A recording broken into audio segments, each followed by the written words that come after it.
काहाकू जुक्ति रे भूल देवा पूर्वर एक कथा निश्चय थरे भावंतु, समस्ते निज विचार रे ठीक होई थांती। परिस्थिति आउ समय केते भी बदली जाओ, किंतु सेई प्रेम शेष पर्यंत रुहे जेउ प्रेम रे भल पाइबा केबे बदली न थाए। देह ओजन बढ़िले रोग बढ़े, आउ कथारे ओजन बढ़िले आपणकर मूल्य बढ़े। भूल से पर्यंत भूल नुहे जेउ पर्यंत धरा न पड़ेच। एहार गोटे अर्थ सुजोग अछि निजको सुधारिबा पई। निज लोक जेबे हृदय कांदिबा शिखैदेले मु मन को मन हसिबा शिखिगली। आज निज लोक भी आश्चर्य हुअन्ति मु कष्टरे थाइबी केमिति खुशी हेली। जेते भाबिबो सेते मने पड़िबो। सेइथि पई जे दूरे जीवाकू चाहूची ताकू पाखकू भिड़िले केवल लुह मिलिबो। काहाकू सेतिकी ही भैल्यू दियंतु जेतिकी सी आपण को भैल्यू दिए। अधिक काहा पई एवेलेबल रहिबे सी आपण को भैल्यू देबा भूली जीवो।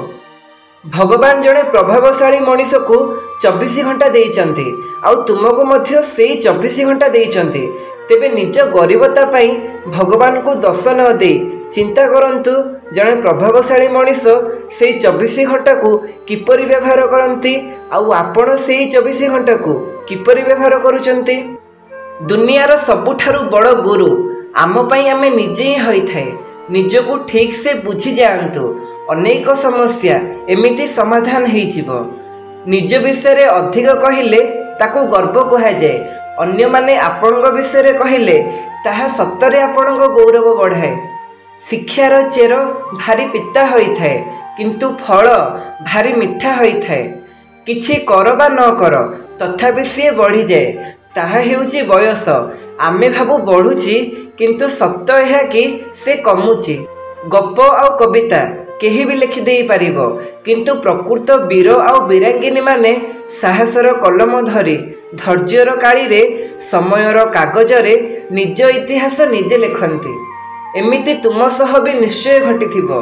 काहाकू खास भाभी तांको खास कथाटा कहिथिबो। सी आउ का पाखे खास हेबा पई तुम खास कथा को उपहास रे उड़ेइथिबे। अतीतर पृष्ठारे प्रतिछवि बदलिबो नाही, किंतु जदि आज किछि करि पारिलो तेबे भविष्यतर प्रतिछवि निश्चय बदलिबो। हजेई देई थाइबे खुशी, जिबे निज खुशी आमे आउ कहा भितरे खोजी थाओ। मोर बा की अधिकार जे मु समस्त को स्वार्थपर कहिबी, कारण मु निजे भी केवल असुविधा समय रे ही भगवान को मन पकाए। पत्थर केबे तरले नाही, किंतु एहा तार भल गुण कि से केबे बदले नाही। अजब भी एई जीवन भाबिबो किछि हेबो किछि, आउ शेषरे पाइबो अन्य किछि। समस्तक पई हसिबा शिख, ताहा काहार दुख समय रे औषध भली काम करिवो।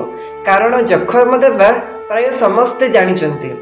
जीवन रे केउ कार्य अति कष्ट लागे सेई कार्य को बारंबार करिवा द्वारा कार्यटी सहज होई जाए। जदि केही आपणक पिठी पछरे गपे दुख करिवार किछि कारण नाही, कारण कथा तांको विषय हुए जहा पाखरे किछि खास कथा थाए। जदि ठीक बयस रे संघर्ष करिल कष्ट तो हेबो निश्चय, किंतु प्राप्त वयस्क शांति रे कटिबो। सत्य धीर शब्द करि थाए, कारण से जाने कि से दिने ना दिने सामना को आसी ही जीवो। किंतु मिथ्या चित्कार करि थाए, कारण तार भय थाए कि काले सी धरा पड़ी जीवो। आत्मविश्वास आउ कठोर परिश्रम सेई औषध अटे जहा असफलता रोग को धीरे धीरे भल करि दिए। जड़े नारीर प्रेम सेई दिन शेष होई जाए, जेउ दिन तार प्रेम उपरु भरोसा उठी जाए। मागणार मिलुथिबा समय को जे मूल्यवान भाविला, से समय को पछरे पकई निजको उन्नति करि पारिला।